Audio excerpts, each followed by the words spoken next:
আগে সমস্ত মশলা দিয়ে মাখিয়ে নিই। আজকে আমি রেসিপি বলবো না, তোমরা অবশ্যই দেখবে। প্রথমে দিয়ে দিই মশলাগুলো। হ্যালো গাইস, শুভ দুপুর। দেখো আজকে একটা নতুন রেসিপি তোমাদের দেখাবো, তো আমার সঙ্গে থাকো ও তোমরা দেখতে থাকো আমি কি বানাচ্ছি আজকে। ঠিক আছে, দেখতে থাকো। আমি আর আজকে বেশি কিছু বলবো না। চিকেনটা আমি ভালো করে ম্যারিনেট করে নিলাম মশলা দিয়ে। এদিকে দেখো বেগুন সিদ্ধ আর ভাত বসিয়েছি, আর চিকেন আলুটাকে ভেজে নিচ্ছি। তো চিকেনটা ওদিকে মাখিয়ে রেখে দিয়েছি কিন্তু আমি অনেকক্ষণ আগে। দেশি চিকেন আগে মাখিয়ে রাখলে কিন্তু টেস্টটা অন্যরকম হয়। তো আলুগুলো ভাজা প্রায় হয়ে গেছে, আমি তুলে নেব এবার।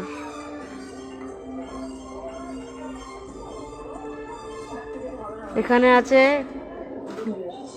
তেজপাতা, শুকনো লঙ্কা, গোটা মশলা, বড় এলাচ, জিরে।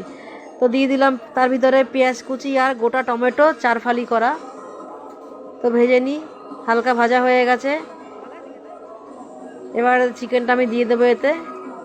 এবার চিকেনটা দিয়ে দিলাম, ভালো করে কষিয়ে নেব।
খুব সুন্দর কালার হয়েছে, দারুণ সেন্ট বেরিয়েছে কিন্তু। এবার একটু ভাজা ভাজা হয়ে গেছে। এবার দেবো একটু লবণ, স্বাদ মতন। তো লবণটা দিয়ে দিই।